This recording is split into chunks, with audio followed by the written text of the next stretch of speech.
Here are Easter eggs that less than 2% of Pokemon players come across in their playthrough. First, we have a subtle hint to the USA. Now, in Pokemon Sun and Moon, there is an Easter egg that you probably missed, and it has something to do with the United States.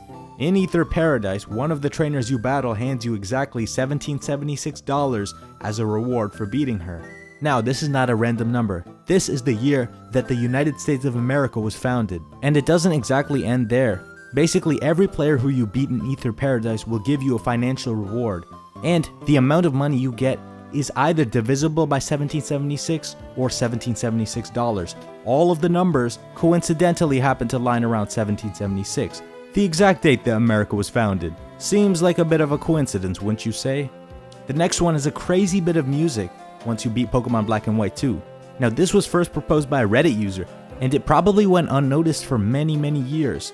Now, while he was experimenting with his badge case, he realized that the 8 gym badges can play the Pallet Town theme from the original Pokemon Red and Blue. By tapping the badges in the correct order, you can actually play the Pallet Town song note for note. Now, the way they discovered it was also pretty interesting. The user initially noticed a familiar melody while playing with just a few badges, but he couldn't confirm it until he obtained all 8. Once he did, he tested it, and he confirmed the full Pallet Town theme can actually be recreated. This detail is a pretty nice callback to Kanto and a reward for players who enjoy experiencing every little detail in a game. It's pretty subtle, but pretty cute. Now, the next Easter egg involves money.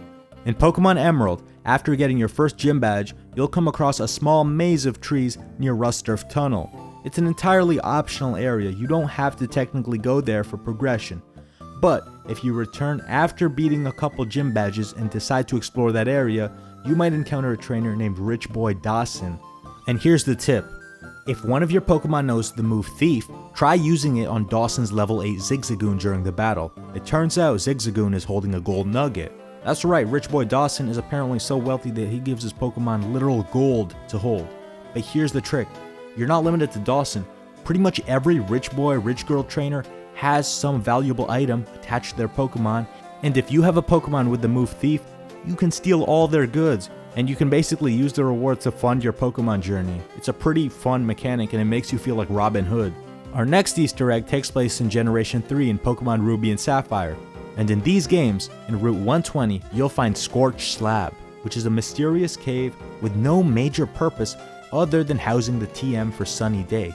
However, its unique name and design seem to hint at a deeper connection with deeper lore. It's thought to be inspired by a hidden cave in Japanese mythology, where the sun goddess Amaterasu hid herself. It could just be a fun cultural Easter egg. However, the specific historical reference to this Japanese goddess makes you wonder if they had bigger plans for this cave. Maybe they wanted to include a fire-type legendary Pokemon here, who knows? Now, the next Easter egg is pretty sad.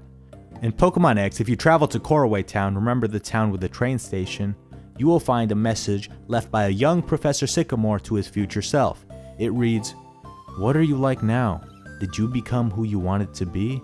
For starters, what was the person you even wanted to become like? I don't know, but it would be wonderful if you can boast that you're living each day to the fullest." Though the Pokemon games are designed for kids, the message deeply resonates with older players. It's kind of a heartfelt reminder just to think about our ambitions and our progress in life, and it's not really a message they'd put in a kid's game. The person who discovered this Easter egg mentioned that they were struggling with similar questions after they graduated college, and they had big dreams of becoming a journalist, but found themselves sidetracked and unsure of their next steps. And reading Sycamore's message actually reignited something in them. A reminder that it's never too late to pursue your dreams. Personally, I love stuff like this in Pokemon.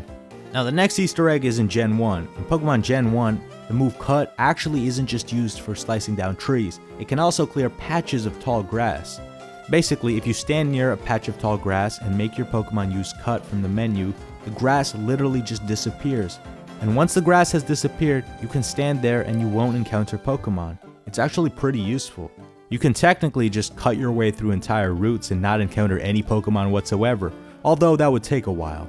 Now, this feature actually does return in some later generations like Gen 4 apparently. Now, the next Easter egg happens in Pokemon Diamond and Pearl. There is a unique weather effect in Diamond and Pearl called Diamond Dust that only appears on specific days. Actually, one specific day. Unlike regular snow, diamond dust sparkles more brightly and has a shimmering effect. It kind of glitters on the screen. And one of the dates to witness this is on January 12th, which is coincidentally the birthday of Junichi Masuda, a key developer of the Pokemon series. Meaning that it wasn't a coincidence, Masuda purposefully added this on his birthday. It's a tribute to his influence on the franchise. However, this is not the only day where diamond dust will happen. Other days also trigger it, like Pokemon Day, February 27th, and the release anniversary of Diamond and Pearl in North America, April 22nd. While this doesn't affect your gameplay at all, it is a pretty interesting thing to look back on, as many players probably witnessed it when they were kids, but never really got down to the bottom of it. Now, diamond dust actually does reappear in later games, including Black and White, where it shows up on New Year's Eve, which proves it's just consistently used to celebrate historic days across Pokemon. After that, we're going to need to travel all the way back to Pokemon Fire Red and Leaf Green. If you've ever played these games, you might remember Altering Cave on Outcast Island in the Sevi Islands. It's kind of just a random cave at the back of a long water route, and honestly, it doesn't seem to do much of anything. But here's the thing, it actually did have a purpose that never made it outside Japan. The idea was that players could use wonder spots to alter the Pokemon found inside this cave.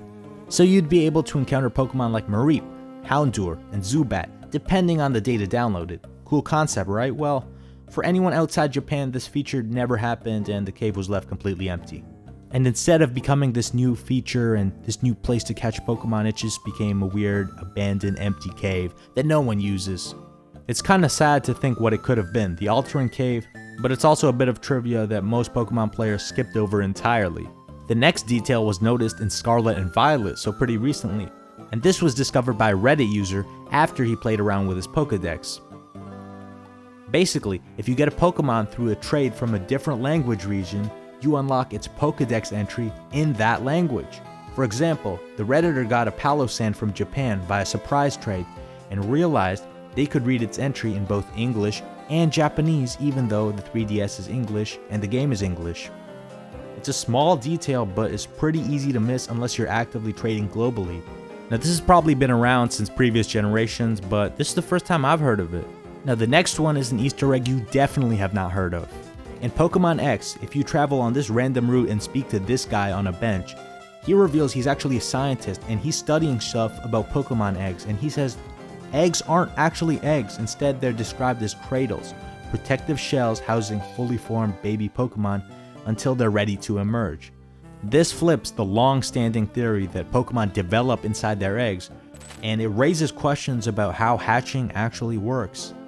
Could different Pokemon species create unique cradle structures tailored to their traits? Or maybe there's different environmental factors like climate or moves like Flame Body which influence this. Anyway, it's pretty interesting that you just find a random scientist on a bench somewhere and he starts giving you this information. Now, the last one is one you might have heard of if you've been playing for a long time or been involved in the community, but I had to mention it. In Pokemon Fire Red and Leaf Green, the infamous truck from the original Red and Blue games returns at the SS Anne dock in Vermilion City. If you've been in the game for a long time, you will remember the widespread rumor that Mew could be found under the truck. This was a myth that was everywhere in every school playground in the early 2000s and 90s. But they actually did something interesting. In the remakes, if you interact with the truck, you'll find a lava cookie, which is a fun little Easter egg they put in there because they acknowledge the myth about Mew being under the truck. Interestingly, the original truck was actually just a leftover asset from a scrapped town during early development. And another interesting thing is they actually brought back the truck in Pokemon Let's Go and Eevee, showing that they still remember those rumors from 20 years ago. Anyway, I hope you learned something new. I hope you found at least one Easter egg you didn't know about, and I will catch you next time.